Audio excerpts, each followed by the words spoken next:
Hello, hello. Welcome to another episode of the Digital and Social Media Sports Podcast. Thank you so much for downloading and listening. I am your host, Neil Horowitz, here back for a great 2024. It's the first episode of 2024, and it is a stellar one. As always, you can find the podcast on dsmsports.net, where I post more content. You can find me, your host, at NJH287 on Twitter, as well as on LinkedIn, and hope to bring the podcast to you on every podcast platform, including YouTube, starting soon. So watch out for that. My guest on the podcast today is incredible. This is a great interview ahead. My guest is Jason Lavine. He is the Vice President of Content and Production for the Los Angeles Chargers. The Chargers just do a tremendous job in the social and content space, have a well-earned, well-deserved reputation as being among the best out there. We're going to talk about that. We talk about identifying and cultivating talent. You'll hear Jason talk a lot about his team and how creative and talented they are and how it's a big part of it. That is the part of it. We also talk about how they embrace their reputation of being good at social and how it helps them and how it kind of is a positive feedback loop. We just cover so many things. You're going to want. I listened to this multiple times. I took notes while I was editing the transcript. Just tremendous stuff from Jason. So listen up. Here is Jason Lavine, VP of Content Production for the LA Chargers. Right back with today's guest, and I'm so excited to be able to talk to him. My guest on the podcast today is Jason Lavine. He is Vice President of Content and Production for the Los Angeles Chargers. Jason, thanks so much for coming on today. Welcome to the podcast. Thanks, man. Thanks for having me. Really psyched to pick your brain. The Chargers obviously have an incredibly well-earned reputation as being one of the best when it comes to social content, digital, all those things, and all of that is under your umbrella of what you oversee with the Chargers. But before we get into the meat of our discussion today, Jason, tell us about you. Tell us about your career path, how you got started, your stops along the way, and any tips for folks that want to do what you do. Yeah. Well, thanks for having me. Let me think. Well, I went to school at Northeastern University for sports broadcasting. I wanted to be in play-by-play. That was like my dream. Called play-by-play in college basketball for the Northeastern basketball team. Enjoyed it. But when I was in 2009, like between my junior and senior year, I was fortunate enough to get an intern, like a summer internship with the just started media team at the New York Jets. And I just like logged tapes all summer. They were building a historical library. So I sat in like this caged area. That sounds bad, but it's really not. Like this caged area with like historical tapes, and just went through every single tape they had and started to digitize and organize it for them so they could digitize and bring it into their system. You know, this is back in 2009. So watching tapes, logging tapes by hand, that type of thing. So I did that. I was nice enough to be invited back. They were nice enough to invite me back after I graduated college as a part-time intern. So I was part-time intern doing some other stuff too. And then I was part-time, and then I was a full-time intern for 2 years. And then they hired me 3 years later, I think in like 2013. I was an intern for, I think, 3 years.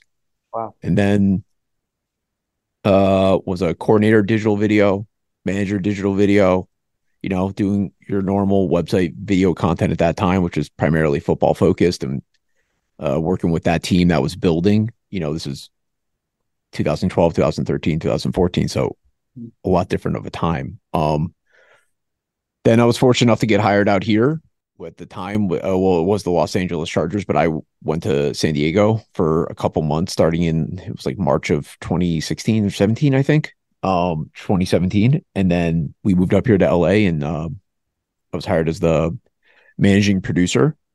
And I was the only video person at the time. We had a very small group. You know, Joel Price was here. I'm sure everyone knows Joel, the great Joel Price. And we hired a social person for the first time, which was cool. And then we had that. And then we had Ricky Henney on digital. And that was really it. That was our team. And, you know, now I'm, as you said, VP content and production. That's kind of the story. So at what point did you kind of say, like, okay, the broadcasting thing, maybe not my dream anymore, and I'm gonna lean into this growing digital and social space?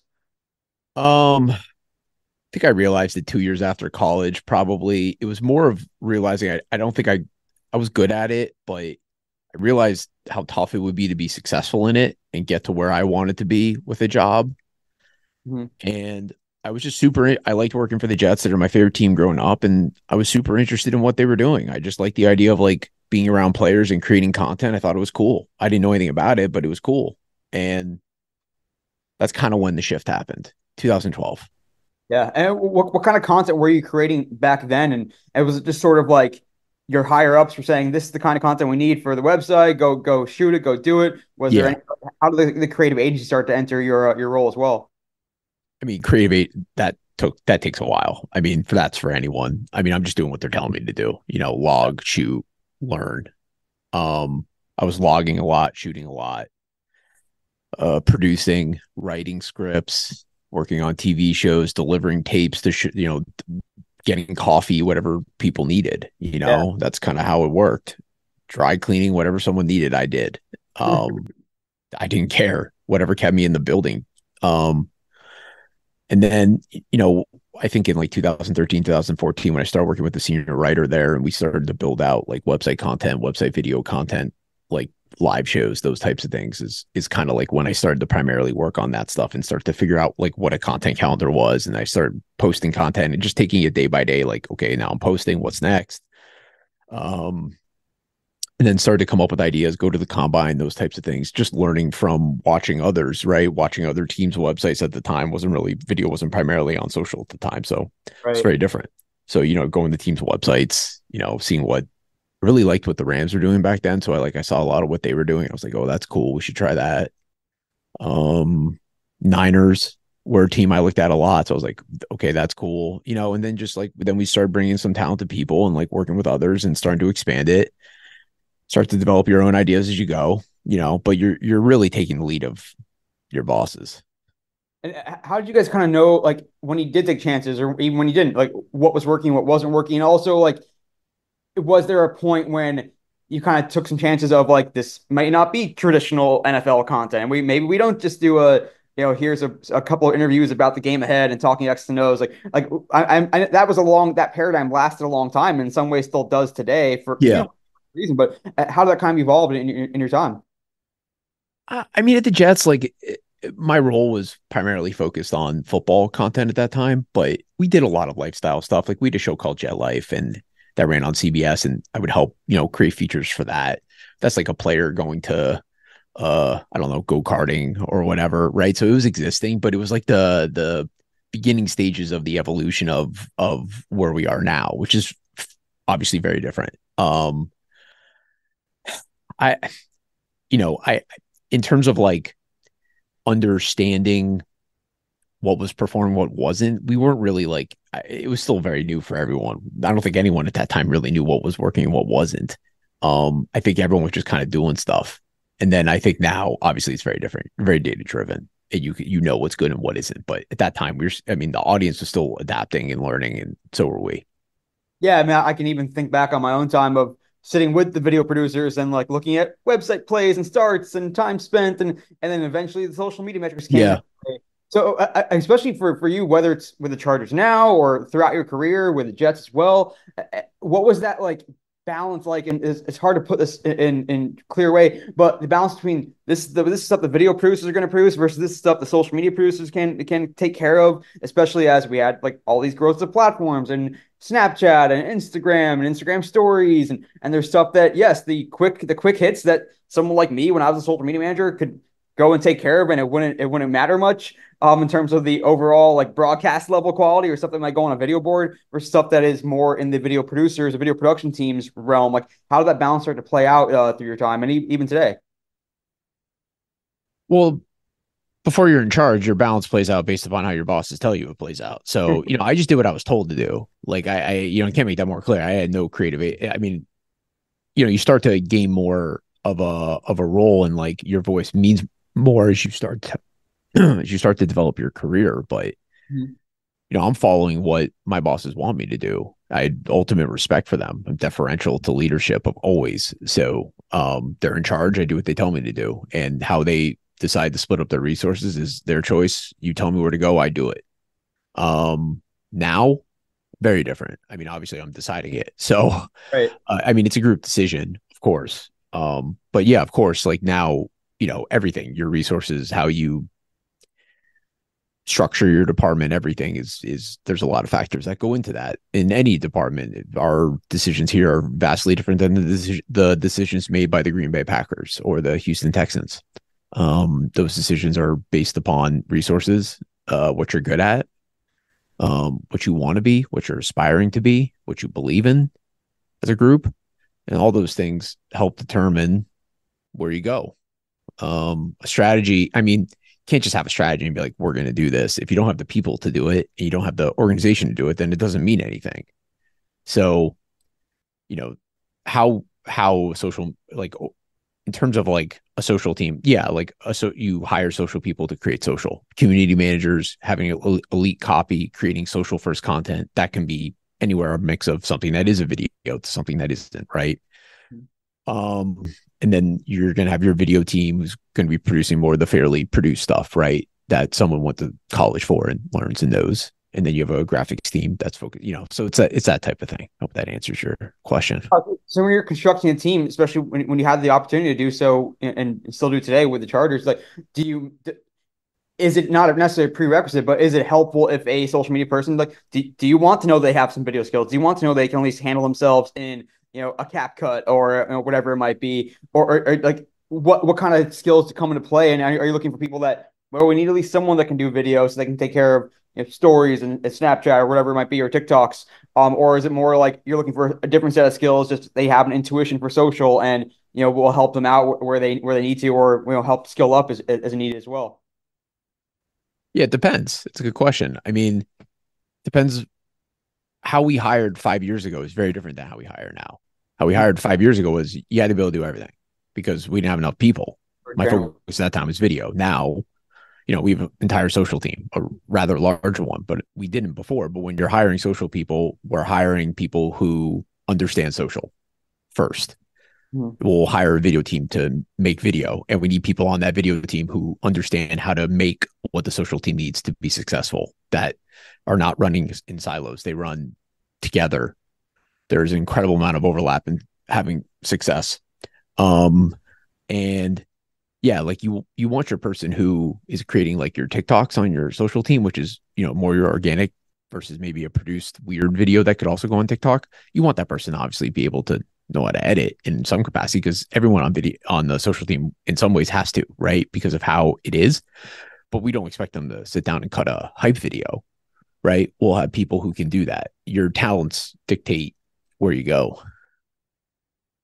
And how have you seen that? I guess affect your ability to construct a team, like with all these platforms that have sprung up over the last few years, and just the seemingly unending thirst for content, and also some tools that have made it not easy but easier to create content. Like, do you think about, I want to have a team of generalists that just understand, like as you put it earlier, that understand social. Now, the word social is a very loaded term, of course. It can mean a lot of things. So, or do you want someone that really knows YouTube, that knows TikTok, that knows Twitter? I'm not going to call it X. Or do you would rather have just someone that has that intuition for, quote unquote fan engagement, for lack of a better term? Well, answer that two ways. The first part is that's always going to depend on your team and who your skill sets are. When you have someone like Megan Julian as your head of social, you're covered because no one understands it better. She's the best in the world. So when you have Tyler Pino, who's the senior director of production, you're good. He understands video, and so from there, they know how to cultivate talent and know what they need. Now, when it comes to, and that's across the board, digital, it's all the same thing. You trust the people you hire to do their jobs and find the people they need to and cultivate the right talent. But when it comes to I don't believe in generalists overall. Like in our department, that wouldn't be helpful. You're good at a lot of things. You're probably good at nothing. Like at a young age, you can't be. It's impossible. I think when you're hired here, we've identified a specific skill set and trait in someone that we think can help us, that they possess that someone doesn't possess. That's what we're identifying in someone at this point when you have 37 people, or 30 people in content. So, and then it depends. Social, we certainly are looking for a specific type of brain. And then depending on what they're doing in video, depends on what we're looking for. If they're being hired for storytelling, then we're looking for a specific sentimental type of edit. We're looking for someone who has really good sound design qualities, can pace. Pacing is extremely important in storytelling. If you can't pace, you can't do the job. And that you can tell within 5 seconds of looking at someone's reel, in my opinion. Someone either knows how to pace or they don't. It's tough to learn. But if it's social video can match up a lot. If it's like hype videos match up well with stadium. So like typically those people edit the same stuff, in my opinion. And then YouTube, depends what you're making, because YouTube is essentially just another large video platform that takes basically anything over a certain amount of time for long form, and then under, a minute or a minute 30 for shorts. But that content could come from anywhere. So we're definitely not platform specific in any way. We typically look at it as create the best possible content, which we have a plan for, which we understand, and we'll figure out where it goes based upon where it needs to go, right? And it all adapts from there. And so really, like when you're thinking about planning content, it's not so much we're producing content for TikTok or producing content for YouTube, or maybe it is at times. Like, is it really we are creating some foundational content? We have a content calendar. We have some stuff that might be a little more reactive. I want to get into that in the weeds in a moment. But when it comes to like serving different platforms, do you have an idea of where you want content to go? What platforms you want to prioritize? What platforms maybe we can cut something for this. Maybe it doesn't matter quite as much. Like, how do you think about those like foundational pieces that get sliced and diced for various platforms? Yeah, that we understand, but we know where something's going to go when we make it. We've worked together a long time. So like, it depends what it is. If it's a hype video, it's going everywhere. If it's a customizable branded piece of content like Camping Out, where we build a set and we sell that set to Toyota, and we build this really cool set and we put players on it, we're doing interviews, we know that's for YouTube to start, but we know it's going to be cut up into smaller pieces, created in a social engaging way for Instagram, Twitter, Facebook. And then we know that little parts of it, far smaller parts of something like a branded content that are just like really funny, unique parts of it, could go to TikTok. But TikTok is its own, typically UGC style. The best content on that platform is always going to be when the social team goes down to the locker room and asks the player a question, right? Like that's always going to be what drives that, or something from mic'd up, or something just unique and funny that you can't plan for, in some ways. So you kind of just like understand what works. But we also know, based upon what something is, if something's a good piece of content, it should go everywhere. But how it's distributed and what it looks like when it goes to those platforms is why we hire a social team and why they're so good at what they do, right? How you package something, I think, you can have a good idea, but a good idea doesn't mean anything if you don't know how you're going to package it, and you don't have the team members you have to package it properly. Copy. If you don't have good copy, you have nothing. Then it's not going to get engaged with. So let's actually break that down into its atomic parts a little bit. Not to get too much in the weeds, but that's kind of the point of this podcast to some degree. Yeah. It's like, what is that process like from concept to execution? Like I'm sure ideas can come from a lot of places. Sometimes from yourself, sometimes from people you work with. What happens? Is there a documented plan of here's how it's going to work, here's what budget we may need, here's what the final product's gonna sound like and look like. Like, how much of that is determined at the outset, and how much needs to be justified, and then how does it sort of change or evolve as it goes from concept to execution? It changes based upon what it is and how important it is. You're creating for TikTok, you're trusting people who do that to just take chances and do stuff. Again, if you're creating a hype video for a playoff game, there's a considerable amount of thought that goes into that moment versus week 7. And who does it might change too. We certainly, if there's a bigger project, like we're anticipating Antonio Gates getting into the Hall of Fame. So we know next summer we have a rather large moment coming. And that has to be planned out 8 months, 10 months in advance from a budgeting standpoint to make sure that we have what we need and we know what we like to do. And then there's always going to be that stuff that you can't plan for that we'll just create, and we know we can create and hopefully monetize when the time comes. And that's how we look at everything. We build a frame of everything and typically throw that frame out pretty quickly, depending on what's working, what's not. We'll training camp, draft, whatever it is, you have to come in with a frame. Otherwise, people are not going to know what to do with their time. They're just going to be sitting there, right? So they got to know where they're going. So that. The rest of it, the reactionary content, the stuff that you can't plan for, that's what you're paying. That's like why you pay people well and try to cultivate the right place, because it's the instinctual content, the instincts in human beings to create a certain type of product, knowing in the moment what to create, that we try to teach and adapt and learn so we can make the stuff that's going to go viral. Now, if it's a meme post game, we plan all those scenarios out, obviously, in advance, but you never know what's going to come up that you're going to try to create in the moment based upon what happened. And so you try to have enough people to, you got to have the right people and the right mindsets and not expect everyone to come up with everything to be able to have the best product for the best possible situation. And that takes a lot of time and years. We've been at this for 6 years. So we built a rather large group. We've cultivated a certain culture I believe in, that we believe in. And so, depending on what it is, yeah, there's a rather thorough evaluation process if we think something's going to work or not. But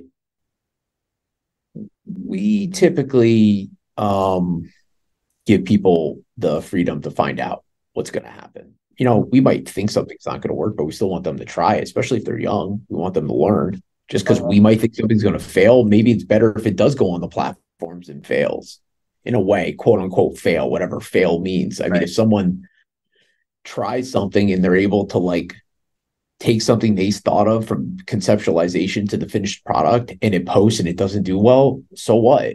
But at least they tried it, right? So there's a time and a place for everything. I'm a huge, I'd answer questions this way, which can make it confusing, but I'm a huge gray area guy. I think you got to live in the gray to do this job. If you try to make content black and white, it's just, you're not going to get where you need to go. And I'm gonna maybe make you blush, Jason, but this is not a video podcast, so no one will see it. But I mean, the Chargers, it goes without saying, I think when you ask people who are some of the best social teams and content teams in pro sports, the Chargers is often their response, and rightfully so. And I think the Chargers obviously have this it's this unique personality, this culture, as you stated earlier. I guess just as much as you can, tell me how did that start? How did it come together? How documented is it? How has it evolved over the years? I'm sure the people help set it as well, but it does help to instill that culture and instill that process of, hey, we can try shit here, we can fail here, we can go outside the box here, or we kind of know the lines that we can play in. So just tell me on the background of this is who the Chargers are going to be. You came in right when they were coming up to LA, and we're kind of starting from scratch to some degree. Yeah, I was the first one here, but I didn't cultivate what this is now. A team did that. I'd say that if you were if you're building a garden, I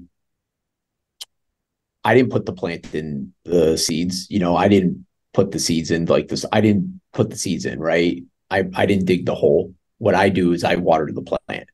Now, that's what I've always done. I make sure the plant grows. This organization put the seeds in the dirt, and Megan Julian helped that plant grow by taking some chances and doing what she did. And now, yes, I oversee this entire thing, but she's a teammate. I don't look at it like a superiority thing at all. We do this together. We're in this together. With anybody else, same thing. So what I mean is, my role in this has always been to water the plant, to make sure that people are paid well, to make sure that people understand what we expect of them, to make sure the organization sees why we're beneficial from a monetization standpoint, from a revenue standpoint, that there's data to back up why we're driving significant traffic or audience development. This is all about generational fandom. So how you're able to find the younger generation of fan and cultivate that audience and turn them into someone who is passionate about the team. My job is to make sure that is communicated and understood for different groups and help other groups understand that. So we can continue to add resources and be successful and have the freedom to do what we do. This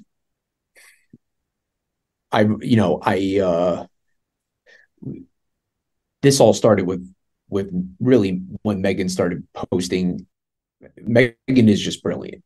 I mean, she's just brilliant at it. And I think she would take this as a compliment. I say a content psycho. She is so invested in it. And I say that as a compliment because I'm a psycho too. But then we got fortunate. We hired someone like David Bretto, who now is our director of creative video, you hire someone to do a job and he turns out to just be freaking like totally beyond anything you could have imagined. And then from there, yeah, there was parts of this that I did identify certain people that we needed to have here. And I flew and met with them and made sure they needed to be Chargers so we could build this into what we wanted to build it into. So Megan could have the support in video, which was my role. And now my role in overseeing it is, like I said, the plant's growing. It's just watering it and giving it enough sunlight. And what are those things that really help guide a David, guide a Megan, so that everyone's kind of speaking the same language and saying, like, the Chargers are this, the Chargers sound like this, the personality Chargers is this, like, because it does work so well. And I know we talked a little about game presentation even as well, and how much does that play into the Chargers overall brand, and like, so how do you get it so that Megan, David, Ricky, all those guys can really speak the same language? Um, they speak the same language because they speak the same language. You know, we sit we you don't create a culture by talking about culture. You create a culture by having people that are like-minded, and then you have an organization that supports creativity. That creates culture. And then from there, like I said, it's watering a plant and giving it sunlight, meaning you're making sure that your department heads understand what they're responsible for and what they're expected to do. They're given the tools to be successful at it, and that you're cultivating talent.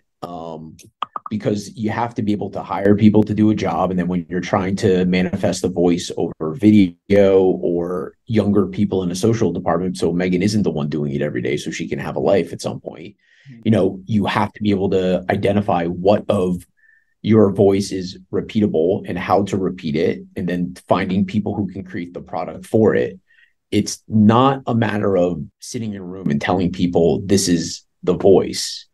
I don't think we've ever once had an open discussion about that, because it goes without saying, because what our goals are here, people like to tell us what our voice is, which I always find very interesting.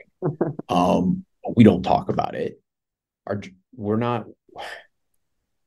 We are here to humanize a brand, to connect a brand and its players to this audience, to this city, to cultivate a fan base, to create generational fandom. And that is what we talk about.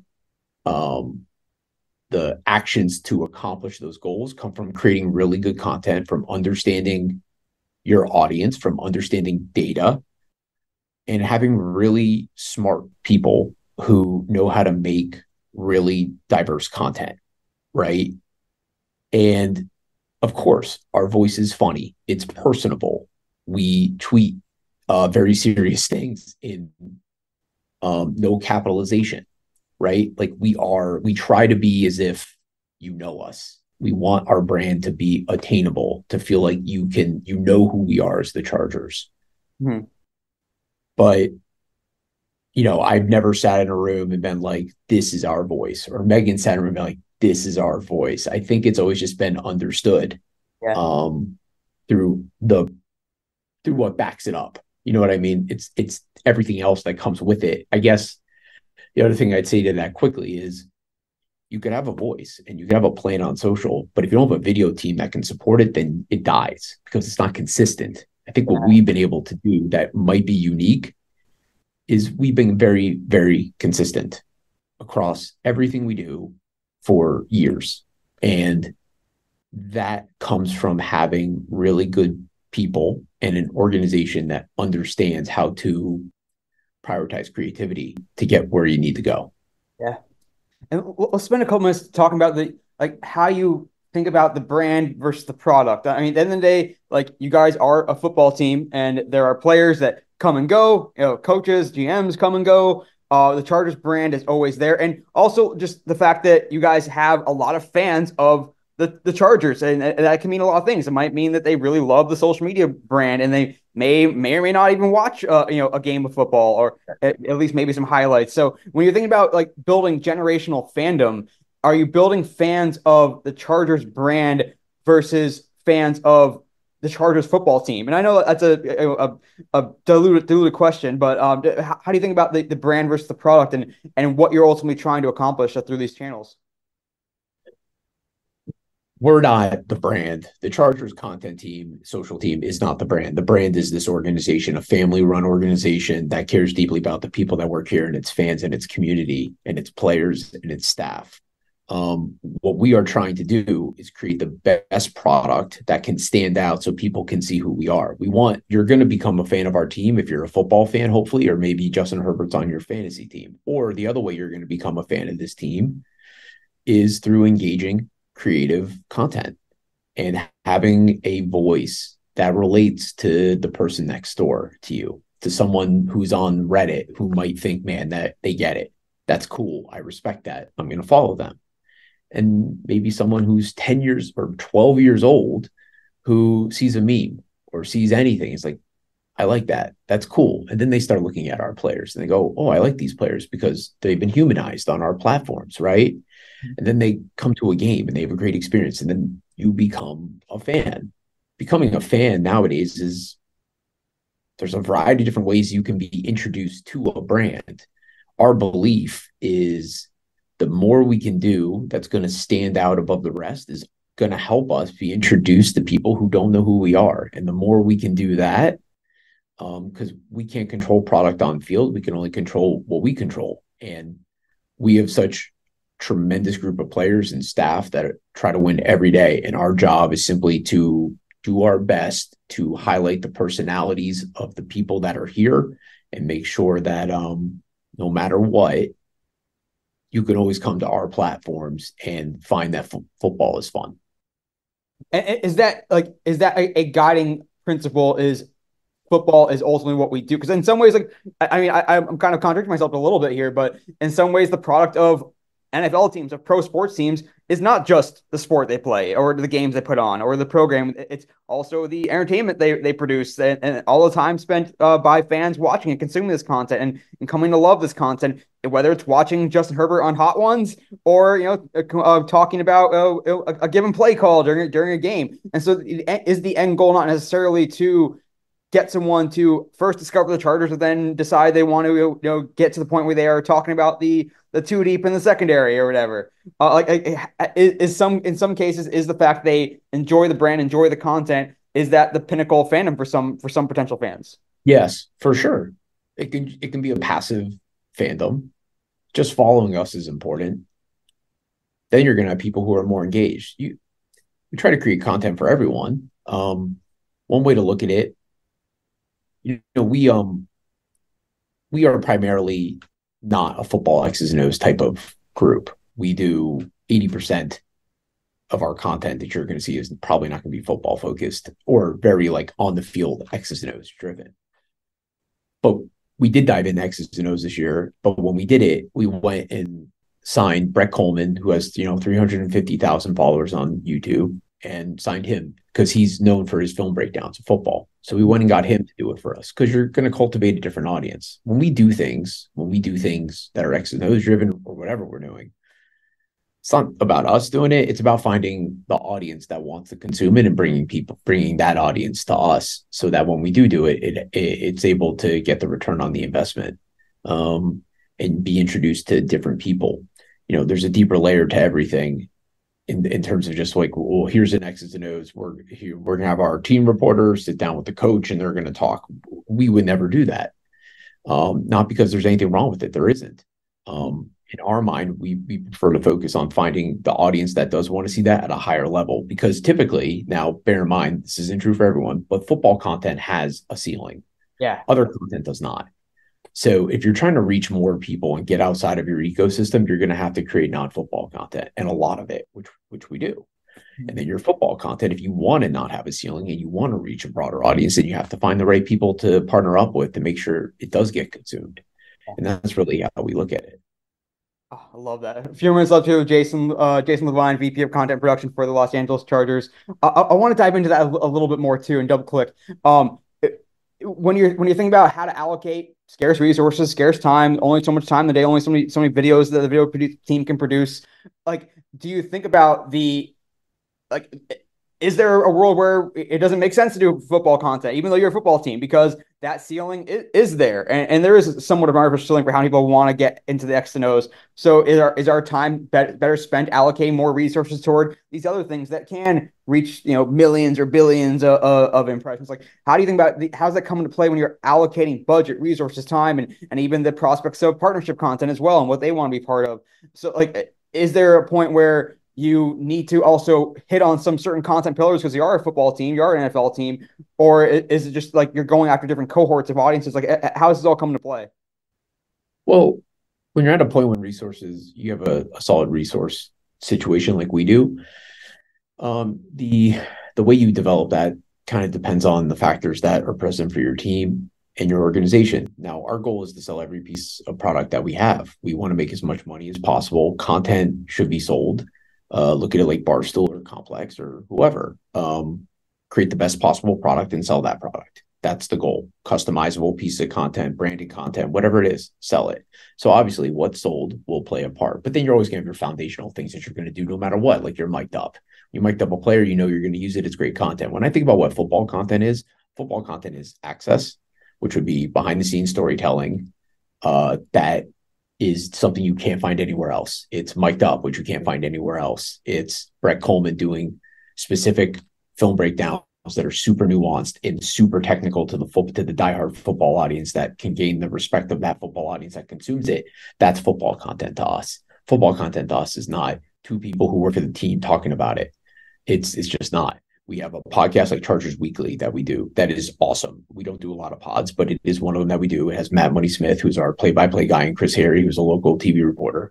And they are brutally honest about this team. If you're going to do it, you got to be able to talk about it. And they do on the pod. That's one place you can do it, So like we're super intentional, super intentional. So that's football. That's football content to us. And then the lifestyle stuff, we plan 1 billion of those things. What gets sold will probably determine what we do in some respects. And then you're always going to want to make sure you have enough room in your content plan and have enough resources that you can do the things you can't plan for. And once you can do that, then you're fine. If you have a cake and you're piecing those parts if you're splicing up the parts of the cake, you need to make sure that the cake is big enough that you can have the content that can't get sold. You're in the moment stuff that you can't plan for. Yeah. And if you can do that, then you can build a cohesive plan. And again, that's all dependent upon your situation. If you're, I don't know, in New York or another place it's a very different football audience. So you might do more content. In New England, they have a coach show with Bill Belichick. They have another show. They have another show. Like there's 3 television shows. It's not a priority for us here. Like our priority is if we're going to do football X's and O's content, it's like I said before, it's going to be access driven, or it's going to be so over the top nuanced that it's like really for that football audience. And then you're going to have your lifestyle, which really, lifestyle can be anything that just simply helmet off type content. Right. And how does the team ops, coaching staff? I know we're on the precipice, or in this off season, you guys are going to get a new GM and a new head coach. And when that happens, like, does player access, become a question of like, how much are they going to like this? How are they not going to like it? What do they want to focus on? If we're not winning, should we tone down this a little bit or not do as much of this? Like, how much does that come into play, if at all, for you guys? A lot, for sure. I mean, we certainly have no idea what the future holds. We're confident that we will adapt to whoever is here and what their preferences are. What we do is not more important than football. Our number one priority is winning football games and to support and show and demonstrate. But another huge goal is to generate fandom, consistent fandom that is not superficial. It is real, and you do that through generational fandom. So I believe those things should coexist. There's that winning football games and building a brand should coexist together, almost independently in some respects, and then in some ways completely intertwined. And there are probably times that even this season when we would lose a game and we would probably post something that our fans wouldn't enjoy, like those diehards, but we have sponsor obligations or we believe in what we're doing long-term. So we do it. And the uncertainty of what could come with future football leadership doesn't lead to stress or anything. not because we think we deserve what we didn't know. There could be dramatic changes coming. We have no idea. It's more of we love what we do, and being creative is not necessarily about like being creative is not always about creating the best possible product on the platform. It could be about how you work internally to work with people who don't understand what you're trying to do, right? Like creativity is just how you go about your day-to-day business, your attitude. And that's why we don't have any fears or concerns about the future, because no matter what happens, we always figure it out. And that is something I do say all the time around here, right? So that's for the most part how we feel. No, it's exciting too. And when you look at teams across the league or across sports, it's like you don't know what their internal infrastructure looks like and what they're trying to do and what everyone like. So the best possible content, it might mean different things, different organizations. Neil, that's exactly it. That's why I don't like when people say we're the best, because I think we're the best in our situation. I think this is product driven by situation driven, context driven. Like, yes, we're good at what we do, but I bet you if you put a lot of people in our situation, they'd also be good at what they do. Everyone does the best they possibly can. We're not special. We're lucky. We're fortunate to be able to keep a group together for a long time. And certainly, we come up with some good ideas, but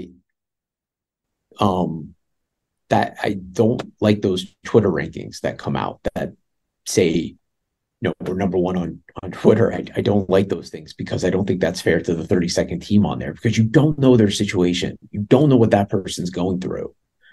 And we want to make the best possible product for our fans. And we are fortunate enough to be in a situation where this organization appreciates what we do. That's not everywhere. Some places don't get it, and I feel bad for them. And I tell anyone who's super creative, come work here. Shit, like we are super fortunate to be in a place that allows us to expand what creativity means and work in an organization that allows us to try different things. And then the rest of it, sure, like obviously, I'm not saying we don't have good ideas that I think help us stand apart. Of course, I do. There is a secret recipe to having a certain group together, but who is the best and what is not as important as why someone could be the best. And that is always a product of the situation you are in. Yeah. No, that's really well put. Is there a benefit to at least having a reputation as not going to speak in superlatives here, but being good in that players are more likely to trust that, hey, I'm going to engage as many mics up because Charter's going to make me look good. And same idea with sponsors and the partnership teams, and be like, hell yeah, we want to work with the Chargers, and hell yeah, we'll pay a premium because it's the Chargers because we know they're good at what they do. Like, does that come into play a little bit? That is the only part that matters. Right? That is what we care about. The only reason anything is valuable to us like that. Here's how I'll explain it. And I've talked about this a lot around here. We wanted to always. I don't believe in rankings, but I want people to perceive us as the best.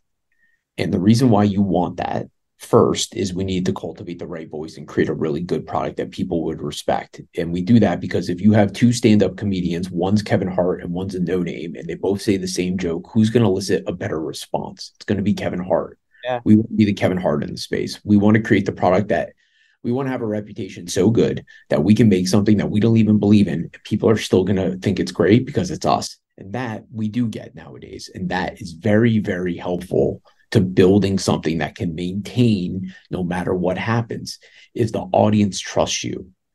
The people around you in the space trust that what you're making is the right thing when we're not even sure what we're making is the right thing, but they believe it is because that's the person who said it because Kevin Hart made the joke. Yeah. He validates it. Our reputation, once it's validated, it's validated. And it remains validated because we don't make a lot of mistakes when it comes to what we do, but we don't make a lot of mistakes because people trust us. So that's why you fight so hard to have a certain reputation, not because we want a ranking above anyone else, but because of what it means to validate the product and then help you monetize it. And then, of course, reputation matters when it comes to working in this business. We're in Los Angeles. This is an extremely competitive market with a lot of sports teams and a very sophisticated audience to boot. And so we want to make sure that when we walk into a room, you understand that what you're getting here is different than what you're going to get at another football team or another sports organization in this market. We simply believe we are better at it than anyone else, and we're going to show you why. but that's not because we actually might think that we're better than anyone, but more because of the perception of it. And you have to play into that when you're working with partners because they want that. They want to work with the best. And then you mentioned players. Of course, players are the key. They have to believe in what you're doing. We made that video for Cameron Dicker a couple weeks ago for the Pro Bowl. That comes from trust because they believe that we're funny and we get it. And then that helps them see that what we do helps them because that helps them get Pro Bowl votes. We are a creative agency that supports the partnership group, that supports the players, that supports the football team, it supports the fans, every part of it. And perception, as you put it, or how someone believes you is the only reason we care about it. It is in no way because when we think about going to a league meeting in April because someone thinks they're less than us because of a ranking, no chance. I don't know if you can curse on this pod, but I was going to say no effing chance. Like we are all the same, built upon and become successful because of the situations we're in. But if we're going to be in the situation we're in and be perceived the way we're going to be perceived, then we need to ensure that we use it properly to help maintain who we are. Yeah. And there's a certain amount of like self-fulfilling confidence there too. Like you want Justin Herbert to go out and say, I'm the best quarterback in the NFL. You want that. You want your team to be able to say, I'm the best social media manager in the NFL. It's self-fulfilling prophecy of I think I'm the best, therefore I'm gonna act like the best, therefore I'm gonna work hard and be the best. And it's a positive feedback loop. 100%. That's right. That's exactly the point. It's positive feedback reinforced. And so when people can see online and when people are like, man, the Chargers are great at what they do. Holy crap, the Chargers did it again. That just helps these young people who are learning this business who work here. It just helps them want to fight harder to be great because they see that initial reaction. And then I think one thing that can certainly help is, when we need to go find people that we want to work here, it's typically not that difficult. There's not like a strong introduction. Like I need to sell someone on it, right? They get it at this point. You come here, you understand what's happening and what we're doing. Now you got to come here and you got to prove it, right? But when we want to hire people, typically, being perceived good at what you do only helps in what you're saying, the self-fulfilling prophecy of reestablishing talent and finding talented people. Yeah. One more thing with you, Jason, before we get this shareable stat, I promise I have so many more things I can talk to you about. And keep going. I'm good, man. Let's keep going then. So I want to talk briefly too about how that sort of there's not necessarily a pressure to it, but maybe there's a healthy pressure as well, especially with these tentpole things. Like, I mean, the biggest one, of course, is schedule release, and the Chargers have for years, and as well as other teams, have just kicked ass with that, and we seem to become more and more across sports. So when you guys like, there's a certain amount of the Chargers are gonna do something fire again this year, and there's a certain, and then on the other side for you guys, it's like, oh shit, we have a reputation to live up to. Like, what are we gonna do? We got to make sure that we produce some fire. So like, how those early conversations come about, and is there that healthy pressure? Again, to use that term. There's a schedule release. Yes, there is a healthy pressure. As much as I try to tell everyone when we start that process, do not worry about that. They do. It's going to happen. When like ESPN is coming out here to interview us about our schedule release and what we're going to do, it's hard not for people to put a little pressure on themselves. I mean, it's really crazy the reaction these things have gotten, and then how people then expect what they expect from us. Yes, there is a pressure. They feel that pressure. I wish they didn't, but they do, and they shouldn't, or they shouldn't internally, because no matter what they do, if they have the right process, the results don't matter. We don't control results. We just control process. We control our own actions. So we're going to be the best we possibly can to come up with the best possible idea. And what happens past that, we don't control. So we're not going to worry about it, but you do worry about it. And yes, we've had 2 consecutive seasons of doing a specific type of piece. If we do something else, will it be as good? That's really tough to say. That was pretty good. Do you do the same thing and run it back for a 3rd time? I don't know. Yeah, there's a lot of conversations that happen around that, and the idea of the pressure. That's probably the one thing that I think people feel pressure on. It's not anything else.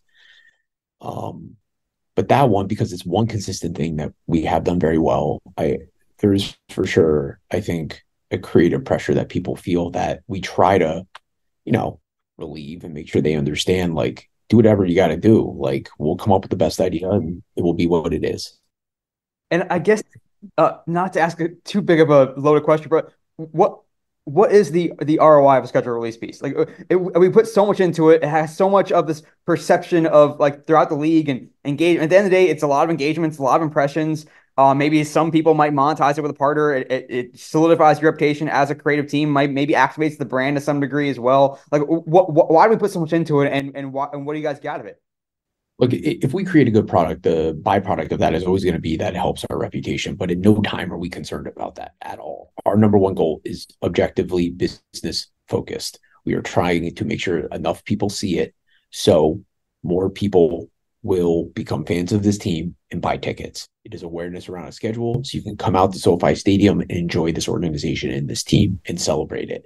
That is our number one and our only objective. Everything else is not even thought of. We do not care about that. I did just say that obviously there's a creative pressure that comes of it. Of course, an internal human being is going to feel pressure to create something great and come up with something great. Mm-hmm. But collectively, our focus is not on holding up our reputation. Collectively, our focus is on this organization and helping them. We want to do the best we possibly can because we want to sell tickets and we want more people to be fans of this team. And if we do our jobs properly, then that will happen. No, I think that's well put for sure. And you see the schedule is becoming one of these big tent poles when you guys can hit a grand slam, to use some baseball parlance. Like are there opportunities throughout the season? And I think the NFL has done this intentionally, cultivated these various temples and make it feel like every couple of weeks there's something big to happen, even if it's not during the season. So like when you're thinking about planning out content, especially some of the longer term things that require more than a day's notice, like do you have to think about, are there 5, 6, 7, 8 things that are like these are the things where we get to take big swings and get to put more time into it? 100%. Yeah. And we all know what those things are, right? Some of those are going to be determined by your team's success. So if your team is heading to the playoffs, you understand the opportunity that could exist there. We see that obviously in a new regime coming in, there's a huge opportunity for us, huge opportunity coming for us at some point soon to do some really cool stuff. And we're very excited about that opportunity. Of course, the draft is another opportunity. Free agency, that's not the same. Free agency, it depends on the team. And if you're going to sign people, it's an opportunity, sure. But that's more of like out of your control. Draft is the draft. Everyone's got picks. Everyone knows it's coming. So fire off your best stuff, right? Like have enough bullets in the chamber. And training camp, same thing, right? Have enough bullets in the chamber because you know it's coming. Everyone's got the same situation. And then the season comes and then a little bit is out of your control. It's product dependent, situation dependent. Mm-hmm. But if you have the right foundational approach to what you do and you have a brand voice that can remain consistent, then you always have opportunity. There's 100%. Schedule release is something everyone looks at. But then there's a schedule release and draft are the two things in the offseason that everyone has at the same time in the same type of situation, right? The rest of it's a little product dependent. But again, if you creativity, just like, how do I put it? It's like our system just flows. It's an engine, right? So it's just like, okay, we can't do it here because we're not allowed to because it didn't go the way we wanted to. Okay, take that idea and morph it for the next thing that comes up, right? Like there's always going to be the next opportunity. The biggest thing is like we're not worried about the now. We're always worried about the future. We're always worried about what's the next thing we're going to do, not the thing we're doing now or the thing in the past, because you can't control if it's already posted. You're on to the next, So yeah, we have a strong understanding of those tempos as every team does. And by the way, not to be long-winded, but we marvel at what other teams do. I mean, incredible amount of respect for these other teams and their creativity because it inspires us every day. And the nature of sports too is so cyclical, and if you don't like, it can be really easy to get monotonous. There's you're going to have training camp. It's going to happen every year around the same time. You're going to have draft every year. Like, do you constantly have to sort of intentionally disrupt yourselves, or if something works, I mean, to the point, like we talked about earlier, like schedule release, you guys did something similar years in a row. Whether it's voice, personality, content plans, like is it like, hey, we did this last year, so we got to do something different this year, or is it like, hey, well, let's just make tweaks? Like, how do you think about that of not getting that monotonous rut that can become part of sports? Well, there's a lot of ways to do that. It's a great question. Great question. We think a lot about it. So take Hot Ones, for example. First year we did it, it blew up. Second year we did it, the numbers weren't as good. Were the numbers not as good because of the product? I don't know. Maybe it was the players. We didn't have enough bigger players in it. Maybe we didn't promote it right. Maybe we can change up the style when we do it. So like that's one of those things that we would bring back for a third year. We don't bring a lot of things back for 3 consecutive seasons, but we would for that because we believe in it. But you're more looking at like the other ways to make a product successful versus the product itself, because those things are always evolving. Or you're going to have a situation like hype videos. But I've done hype videos for 12 years, but the person making them now has only done them for one. So maybe he has different ideas, right? So it's monotony for me and for Megan and for Tyler and for David and for Allie, but it's not monotonous for the people who are young. So if we push them in the right direction, maybe they come up with something that we're not even expecting. And that's the thing, is like, it's not about what we want to do as a five group. It's a matter of what we want to do, the group of 30, and hearing those ideas and giving them the space to try different things, because you just never know. And yeah, like we do, like the core group of us that have been here together and worked together for a long time, we know we have a good belief in what's going to work. And we know that in the moment, we're going to be able to come up with some good stuff. We know that. Mm-hmm. But our job is to cultivate the next generation of talent. And so if you can remove monotony from allowing other people to try things, because I was just thinking about this the other day, because if we walk into a training camp next year with a new coach, I'm like, oh, all right, so we're going to mic the coach on day one. We've done that 30 times. You know what I mean? But it's like, that's not new to, 23-year-old X who works here, So maybe they have a new way of doing that. And so you have to, draft's a great example of that, because draft, it's the same thing. So yeah, I want to challenge myself to think about it differently, and I will. And then I'm also going to challenge the team to share their ideas, because they're going to see it differently than I've seen it. And it won't be monotonous for them. Monotony, traveling is monotonous for me now, but for them, it's like the greatest thing in the world. Like they get to go on the team plane and like they're a part of the team and they're on the field and in these great environments. But for me, I've done it for so long. There's new things that challenge and inspire me, like game presentation or moving into a new facility and doing that studio. That's not monotonous to me. That's my challenge. So everyone's kind of got their own monotony and own rhythm. And like, you got to inspire people who haven't done things before to try things because they haven't done them. Yeah. When you think about too, like around what, like, it's easy to say this worked or this didn't work. I mean, that can mean a lot of things though. And we've become a lot more analytics driven in the past, several years during the time you and I got into social. And in some ways that's good. In some ways it can be a little bit, deleterious if you're thinking about things like we're building long-term fans, and whether something, popped off in the feed may or may not matter as much if something has a strong effect on building that fan for life. So like when you're thinking about what works, whether it's cross-platform, in different goals, different objectives, like how is it all coming to play? How do you balance sort of the art and science of it? Well, we are a huge data-driven team, and we're fortunate. One of Megan's roles here, she oversees like content performance, and we have Casey Perez and a whole team of youngsters that work together on. We take in our own data. And this is not only impression tracking as it relates to revenue-driven opportunities, but also just we track and price everything. So we have an understanding of the value of our product. And then if it's not sold, we have an idea of what we think it should be doing in impressions.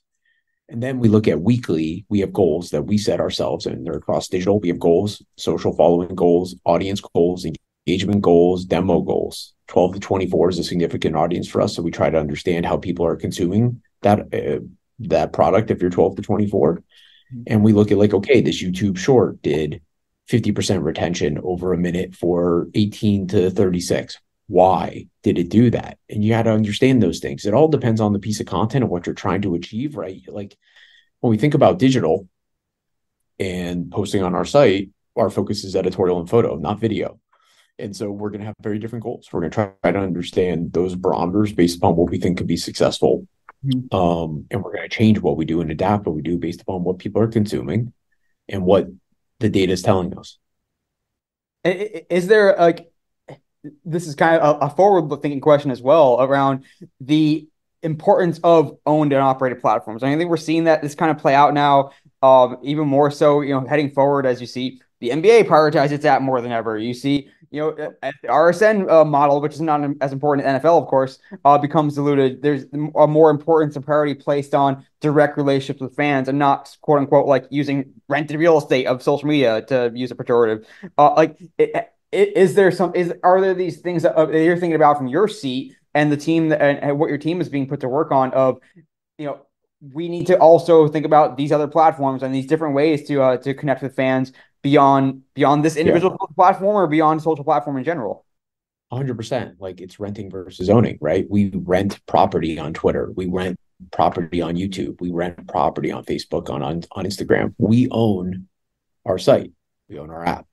Mhm. So there is a priority in making sure that if you're a homeowner, right, versus a rental property, it's going to be a little different in how you view it, how you monetize it. We put a lot of thought into how we do our digital work. We're fortunate to have an incredible senior writer in Eric Smith, a junior writer, Omar Navarro, Michael Gonzalez, our coordinator of digital content. Like we have a great group of people who are working on cultivating the proper SEO and the proper editorial, the proper posting schedule. We have ways to go for sure. We're not as good on owned and operate, not because of their talents or because of the product. The product's great. It's just a matter of getting more people to that property. And we have to cultivate ways to do that. We have to be super creative and intentional about that. So we can do that. Versus something on social where, we have a pretty good handle on. But our like I said, our focus on our owned and operated is always going to be to create unique experiences for our fans, to make sure they have a positive experience, and to make sure that our editorial and our photo galleries are always what people want to see and they're top of mind and they're easy to find. Is there a straight line that can exist between the content that pops off on social and the content that can then drive people to the owned and operated? Yes, I'll give you a perfect example.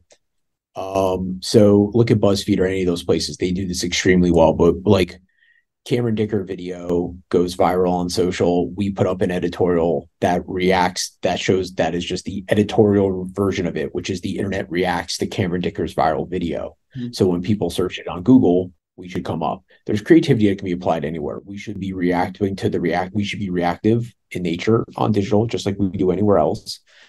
And yes, you apply the same creativity, it's just created differently.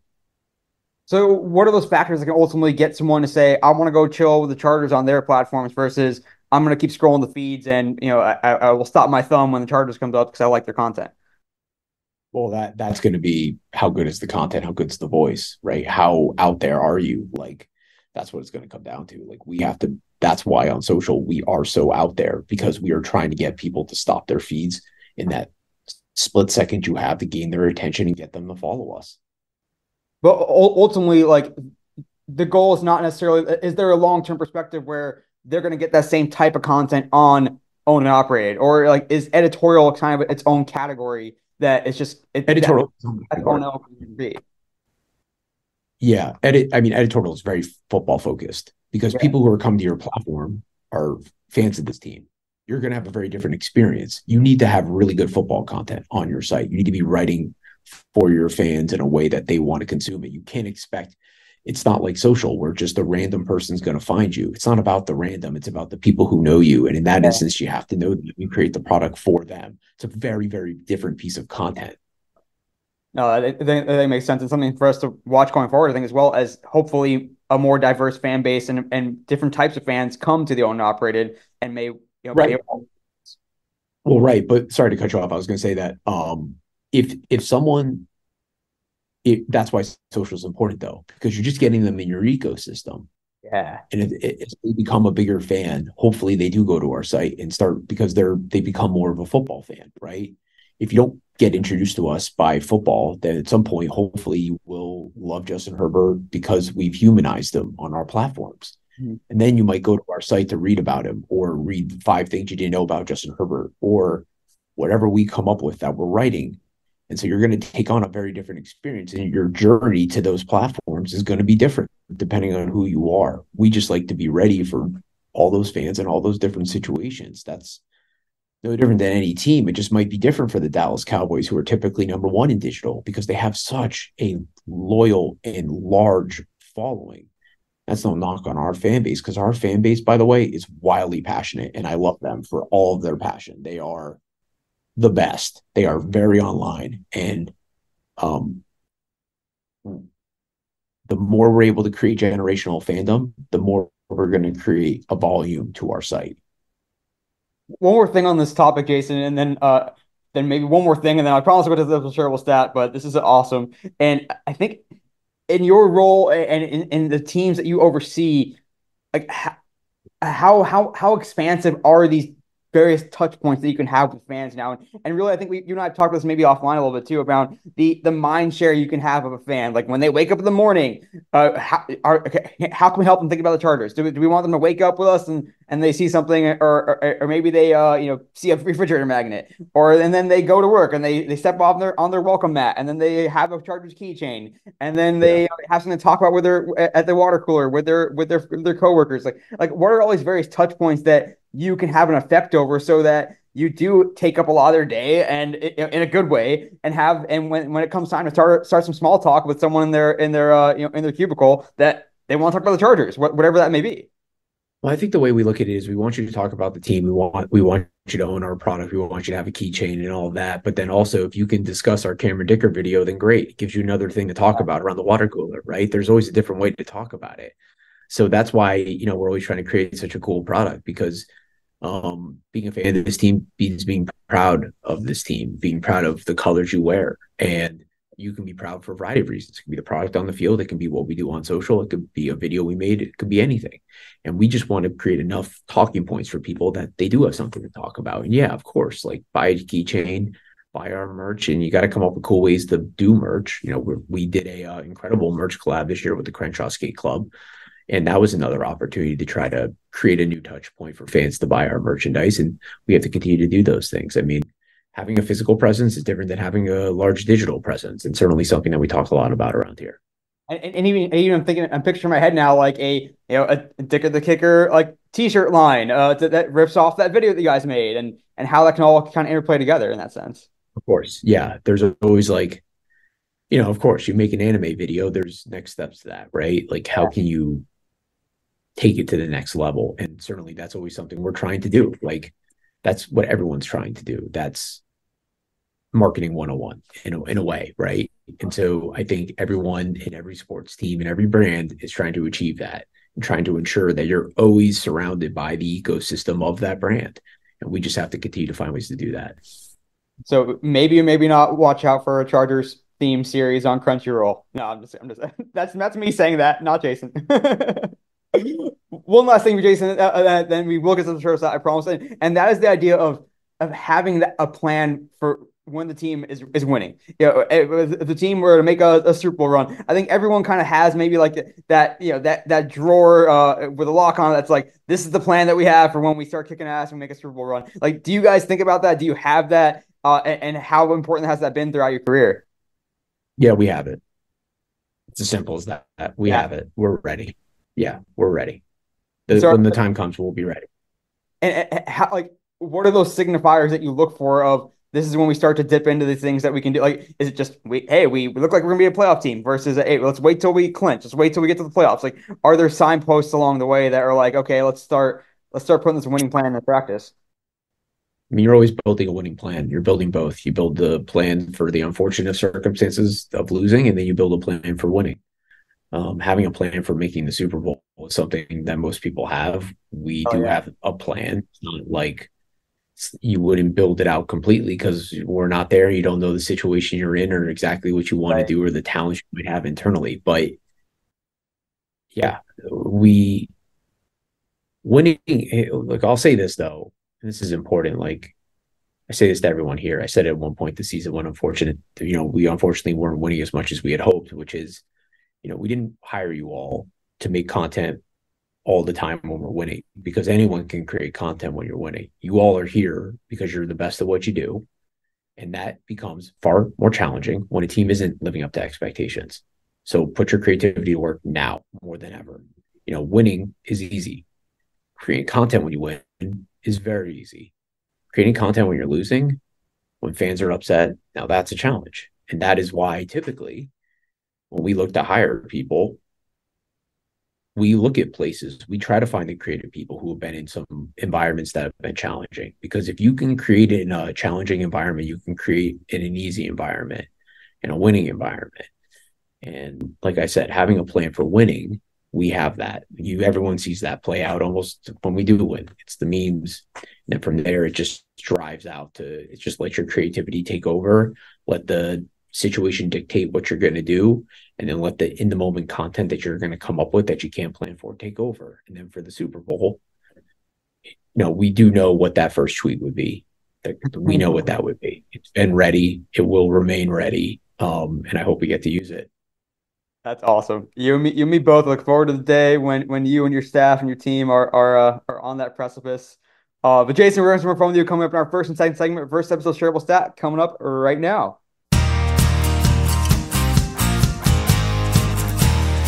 Just phenomenal stuff from Jason Lavine, VP of Content Production for the LA Chargers. Cannot thank him enough, but stick around because you're going to learn a lot more. And here's some more good stories from Jason in our first and second segment, so stick around for that. Tons of good substance still to go. But first, this episode's Shareable Stat. This episode's Shareable Stat comes from looking at the past NFL regular season.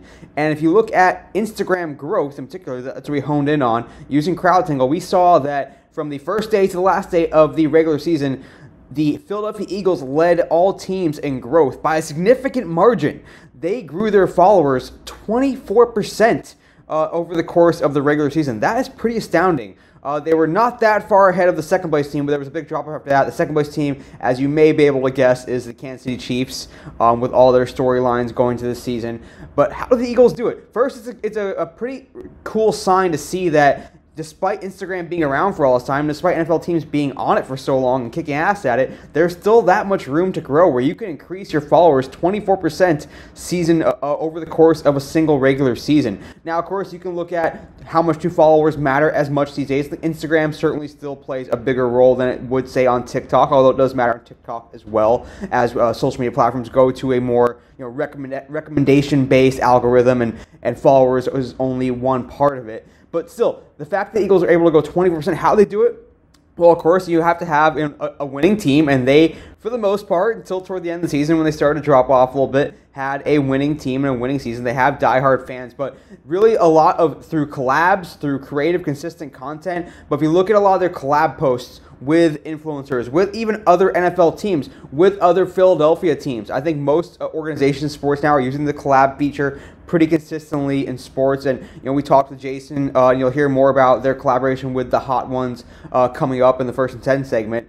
But really thinking about how when you're creating content, when you're creating content plans, when you are just executing across social media, how can we use partnerships to really leverage our ability to reach fans that either don't know about us yet or aren't fans of us yet, maybe just casual observers. So certainly with other teams in your city, especially if they're out of season and they're not quite as competitive, but even if they are in season, still an opportunity for a rising tide to raise all boats, and then really having that focus on partnering with content, whether that's corporate partners, certainly that's going to drive revenue, but also partners that are just content partners. They have good content and they have an affinity for your team, and vice versa. You like their content and they match up with kind of the vibe that you want to throw out there, and maybe some creative content ideas.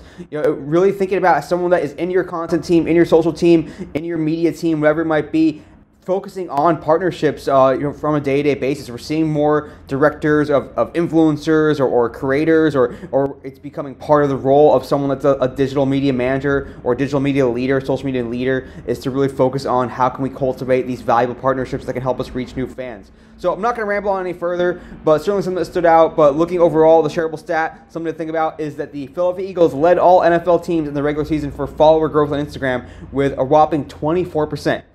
All right, that's just a shareable stat, but more importantly, stick around because you're going to have a lot more fun and learn a ton more from Jason Lavine in our first and 10 segment. Right back with Jason Lavine, Vice President of Content Production for the LA Chargers, Los Angeles Chargers. I don't know which you guys prefer, LA or Los Angeles. Like both the same. Okay. But Jason, you kicked ass in the interview. Are you now ready for a little first and 10? Hit it. Let's go. All right, number one. You, just like my father, went to Northeastern University, out there in Boston. Really fun college town. So this is kind of open-ended, but just tell me about the Northeastern experience. You know, what it was like going to school there. I know my dad always loves the work co-op program, wherever it's called. So tell us Yeah. about Northeastern.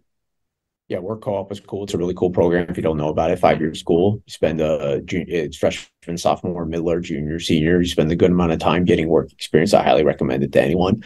If I had to apply there today, I probably wouldn't get in. I mean, it's a really, really good school. I'm fortunate to go when I did. My dad went there too, which was cool. Um, and I have nothing but good things to say about the city, the people. Um, it was a great, great place to go to college. No complaints. And how was the basketball team when you were there, since you were, broadcasting a lot of those games? We were okay. We were okay. Number two for Jason, tell me, this is like a fun one. Tell me your favorite question or prompt when you're interviewing a job candidate. Depends what it is, but if it's like a leadership role, I like to ask someone if they are a leader and they're coming here to be one, what did they perceive leadership to be before they were one? And what did it end up becoming when you were one? So I think those are two very different things. And I like to understand that. And I like to understand what causes someone stress. I'll ask anyone that. I want to know what gets you riled up. Yeah. How have you enjoyed becoming a leader and not being, in the trenches quite as much and holding a camera and being on the keys? Like, it's not everyone's like peak of their career is becoming a manager of people, and that's okay. It changes, right? As the department gets bigger and the oversight seems to get larger in some respects, then it changes. I think the biggest thing about leadership is certainly it's about managing the people inside your department, but it's being a good teammate to the people outside of it. And those soft skills are really, really important. Something that I really had to work on in my 30s because I didn't really develop them in my 20s. And I still have probably a long way to go. I think if you probably ask some people around here, they'd probably say I'm an abrasive person. They might not love me too much. So I got some work to do. And then maybe some people would tell you that I'm passionate and I love what I do, you know? I think leadership is uncomfortable. Is certainly when you first become a leader, it's uncomfortable. I've enjoyed the process, but I've enjoyed it because I've been surrounded by people who have supported me and I'm surrounded by good teammates who work with me. And that's made it really, really enjoyable. There is a certain, I live a dream every day because I get to work with people that I really, really enjoy working with who are like-minded. And so that makes the rest of it fairly easy. Thanks for that. I appreciate that answer. That's awesome to hear. Number three for you, Jason. Tell me your favorite social media post, and also if something is different, your favorite sponsor content piece so far in your time with the Chargers. Favorite content sponsor piece, probably Hot Ones. That is a dream to do that. And his favorite post is tough, man. There's been so many that Megan and her team have done that I'm just like, I marvel at what they do. It's tough to find a favorite. Maybe my favorite this year, because there's been a good amount. I'd say my favorite this year. Typically they send memes to me for like I technically approve them, like just try to give the sign off of like, okay, this is cool, but I'm not too heavily involved. But there was something they did after the Bears game when we smoked the Bears. They did incredible meme that I did not see. They just kind of came up with it and did it. And I loved it because they knew they could do it. And I loved it because it was great and I had nothing to do with it. So that's something that stands out to me of just like, holy crap, they're just so good at what they do. They're just incredible. And it's always good. I love being reminded on a daily basis that they don't need me to be successful. That makes me feel really good. I love that. That's awesome. I guess because we didn't get to touch on the interview too much, and in brief, like 60 seconds or less, 90 seconds or less, whatever. How has the Hot Ones come together? Because it's such a cool partnership and really cool, and it resulted in great content. Took a lot of work. Spent a lot of time on that one. A lot of negotiation, finding the right partners and Chris and Melanie and Sarah and obviously Sean at Hot Ones for their partnership. Took a lot of time. I mean, I bought tickets to Complex Con, went out to Complex Con. I stood in line to meet Sean and I gave him the 30-second pitch on who we were, Mhm. just like anyone else would. And I guess it worked. And from there, it just developed. That is and still remains probably my favorite thing that we've done. Very, very cool. It's fantastic content. Highly recommend anyone listening to this to go check it out if you haven't seen it. All over, their YouTube or wherever you want to go and consume that content. It's awesome stuff. Number four for you, Jason. This is gonna be an interesting one. Tell me like your favorite guiding principle or mantra when it comes to content. What's sort of like that line that sticks in your head of this is our guiding principle. Let's start North Star. Shoot. Well, we have I spend so much more time now. Like we have a department philosophy, a credo type of thing that's like we want people to be their best selves and be super creative. So we have a whole thing, and then we lay out standards for each level in the department so they understand on a daily basis not just what's expected of them, but what's expected of their leaders.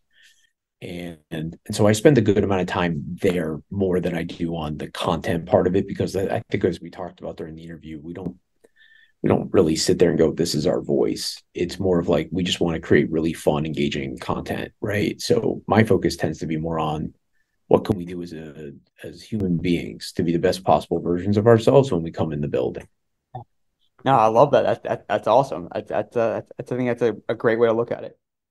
Number five, for Jason. This can be a fun one here. Tell me the most memorable game you've been at as a fan. Yeah. Okay. So not for work, as a fan. Yeah. Well, I'm a diehard Mets fan, so it's obviously Mets. Hmm. I'm trying to think which one. Uh, the Robin Ventura Grand Slam double to beat the Braves in 2002, maybe, or one. That was amazing. Thinking, I forget what year it was, but there was a game I went to with my parents. It was fireworks night in July. And we were down 10-1 to the Braves going to the bottom of the eighth. Mike Piazza ended up hitting a 3-run home run down the left field corner at Shea Stadium, and I'll never forget it. Um, that for sure stands out as a memory that I'll have forever. And then probably the other one, I was at the first Mets no hitter, Johan Oh Santana. wow. I was Yeah, thinking in my head about where you stood on that of the right decision to leave him in. yeah, it was the greatest thing that ever happened. I mean, I'll never forget that night. Calling my dad to tell him is something I'll never forget. It was Uh, yeah, those three definitely stand out. All Mets, of course, because they're my favorite team. some great ones there. Well, as a long-suffering Padres fan, I hope one of our two franchises can win a World Series here in the near future. Yeah, I do anything for it. Number six, we talked a little about this just you and me offline. Talk about work-life balance when working for an NFL team. Like, what have you learned? What would you tell others about just trying to have that balance? I would tell others to figure out what makes their balance be their balance because that doesn't mean you have to leave at 5 p.m. every day for work life balance. Work life balance comes in what you find peacefulness in, what makes you happy, and doing those things, no matter what they are important. Hmm. I always say, like, I make the joke with my parents, but like during the Mets season, staff knows this. The baseball game is going on every day. 4 p.m. That Mets game is on. You can come in, we'll talk, but I'm watching the Mets at work. It's happening because it makes me happy. Like that's work life balance to me. Doing the things that make you happy, either at work or not at work. And as long as you do whatever is important to you, then that's great. I would highly recommend to anyone getting into this business to work their ass off if they want to accomplish anything. And if they think they can get anywhere in life working 9 to 5, they got something else coming to them. You got to bust your ass if you want to get somewhere in this world. Doesn't mean you got to work 9 to 7 p.m., 8 to 7 p.m., 8 to 8 p.m., 8 to 10 p.m., 7 days a week. It means you got to find what works for you as an individual, as a human, that makes you happy and do those things. And then if you do that, it will all work out. Yeah, and the beauty of this work of being in sports too is that there's such a fine line between what is work and what isn't work. It's passion. Like you get excited to do that. And yes, there are some times during those long hours when it does feel like work, but a lot of times it doesn't, and it's part of what you enjoy doing, and that's a big part of Yeah, it. I mean, even last night, Megan and I are texting back and forth at like 9:45 p.m. Some stuff we saw on social that we liked or didn't like. Like that's I don't know if it's always the healthiest thing to do that, but like it's kind of like what we enjoy. I don't know. It's all about the person, the individual. I've never liked on social when people, whoever they are, who have a following, who try to tell someone what it means to have a work-life balance when that's an individual thing. Yeah. Having the idea of it is important, but what makes you happy is what matters. And I don't like that that has to mean leaving at 5 p.m. every day. I don't know why you can't be happy working hard and doing things you like to do outside of work, you know? They shouldn't be independent of each other. Yeah, there's this paradigm for better or for worse that really came up in the 20th century, I guess, or before you and I, where it was like you clock in, you clock out, you hate Mondays, and you can't wait till the weekend. And it doesn't have to be that way. Like you can, if you're in a job that you enjoy around people you enjoy, it can be an exciting thing to come to work, quote unquote. Yeah, and like take your breaks, man. Like when you get out, get out. Like I'm not telling people to work till they die here. Like take your breaks. Do what you got to do. You got to police yourself. You got to know when it's time to put your hand up and say, I need a break. Yeah. We always say like we're not expecting someone to come to work every day and give 100% of 100% of themselves. If you only have 40% to give at work, give 40%. We understand that. If you got to come in at 10 a.m. one day because you need some more sleep, that's fine too. Work-life balance starts with the idea of at work, you have to be a good teammate. You have to be accountable to the people you work with and to yourself. And you need to be a selfless, humble individual who is there to help the people around them as much as helping themselves. And then when you leave work, do what you got to do to make yourself right. Not so you can come to work and be good, just so you're a good human, right? See your family, talk to your family, go to a Mets game, go to Disneyland, whatever those things are. Police, be an agent of your own success. I like that a lot, Jason. Number seven, speaking of stuff outside of work, tell me besides a Mets game, tell me the best show you've watched recently. If there's any show on Netflix, Hulu, whatever you're binging, or if you watch no shows, a movie, what's something that sticks out for you that you can recommend to our audience? Hmm. What have I watched? Oh, the last thing I watched in detail, and it's been the season's always tough, is I mean, everyone's seen it, I think, but The Bear. The Bear is Yeah, my favorite show. It is just it is so freaking good. Obviously, that spoons or forks episode from yeah. this last season, like episode 7, there's nothing like that. That or the two fishes episode, that is the most chaotic, just grueling 30 minutes of television. I love it. Definitely a very good one. And if someone still has somehow not seen it, or just go ahead and watch it again because it's awesome. And hopefully we get to Yeah. see from it soon. I did actually I just rewatched like 5 seasons of The West Wing. That show holds up. I love West Wing. Aaron Sorkin's brilliant. West Wing's so good. If you haven't seen West Wing, watch West Wing. I have not watched that show myself, so maybe your recommendation means I have to give it a try.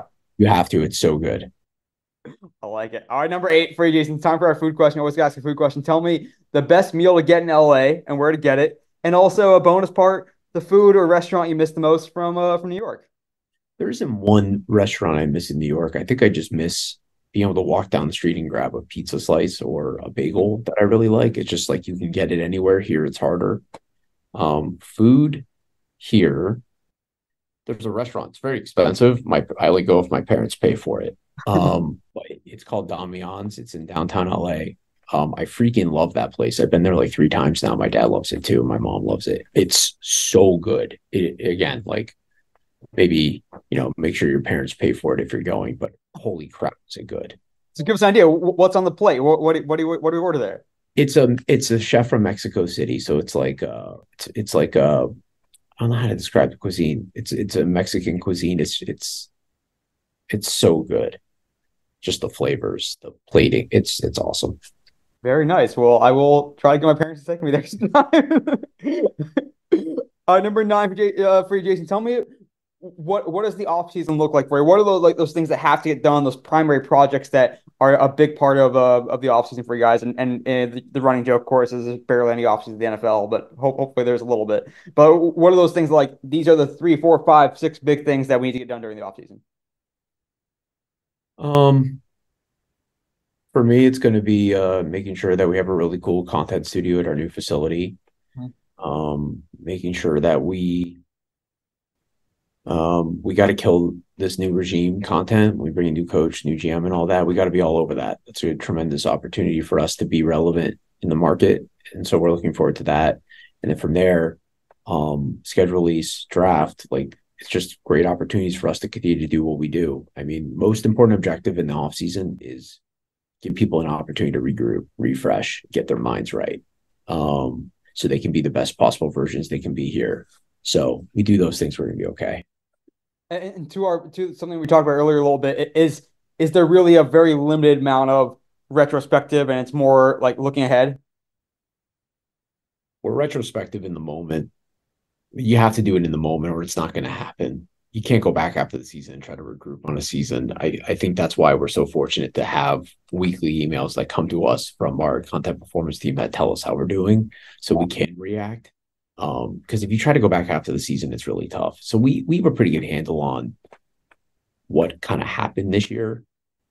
But then if it's not content related, there's so many other things you have to look at, like process, communication, how people work together. We got to look at all those things to continue to refine who we are as a department so we can just become smarter, faster, and better. Oh, that's well put for sure.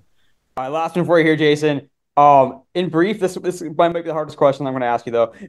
What industry trend, or I guess yeah, running trend right now that you think is most top mind for you in the SM sports space, and what do you think we'll be talking about that 1 year from now, about a trend 1 year from now? Oh, I don't know if I'm your guy on this. Not necessarily like a trend like a meme or something like that, but like a certain platform or a behavior or a content format, or even just a mandate for a content team. No, I think you're going to continue to see players own their own content. That's just going to be that's what's going to continue to happen. Players are going to become more independent entities.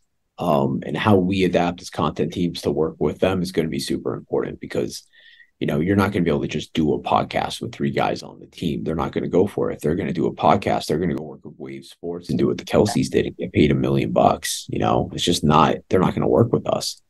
So our content has to adapt with the time. So that's something it's just going to continue to evolve. I think that is probably where my focus is now, is thinking about how do we fit into the bigger picture, right? Do we create the content for them in their individual platforms? Can we become big enough as an agency to do that? Those are all things we have to look at. Do you think as an industry, are we heading toward that inflection point where there's going to be this cross-pollination of things? I mean, you have to be big enough to do it. I mean, I'd love to be the creative agency for the players across the board, but they have agencies to do that. Right. I think it's going to be really interesting. I don't know where this is heading 3 to 4 or 5 years from now. If it will be as big or as important, I don't know that yet. We're going to find out. But I think what we're going to always try to do is remain nimble and be the best we can be within the situation that we have. Yeah. It's a really great talking point to think about in the months, days, years ahead, for sure. But Jason, kicked ass in your first and 10. You got into the end zone, stretched the ball over the pylon. Now your chance to take over the podcast and tell us your social media all-star to follow. Just tell us who they are, what platform or platforms they're on, and why they're following. Well, I'm going to tell you to follow people who work in this department. So follow the Chargers, obviously, at Chargers. Follow Tyler Pino, our Senior Director of Production. He's the best, at Tyler Pino 92. David Bretto. Let me pull up his. You got to go follow David Bretto. He'll hate it, which is why you should do it. At David_Bretto, Bretto. I think everyone follows Megan Julian, but go follow Megan Julian. Allie Raymond, Eric Smith, our senior writer. Go follow all of them. Go on our website, see who works here, and just go follow them because they're good people and people should see their work. So do that. Just a bunch of rock stars that are part of your team and everyone that works together so well to create what is truly, one of the best in the biz, among others, with what you guys have and put out there. And Jason, cannot thank you for coming on the podcast today, sharing some of your knowledge, your wisdom, your insight, talking about what a talented team you have around you, and just thanks a lot. And I look forward to continuing to follow the Chargers and all the fire content they put out in the future. Yeah, man. Appreciate it. Thank you for having me. Thank you so much again, Jason Lavine, VP of Content Production for the Los Angeles Chargers. Just a fantastic episode. I was so excited to be able to talk to Jason on the podcast today, and he delivered time and time again. Just a fantastic interview. Listen to it, share it, talk about it. But thanks again for listening. As always, I'm your host, Neil Horowitz. You can find me on Twitter, NJH287, also on LinkedIn, where I post more content. The website, as always, dsmsports.net, and check out the podcast on whichever podcast platform is your favorite. Until next time, this is Neil Horowitz signing off for the Digital and Social Media Sports Podcast.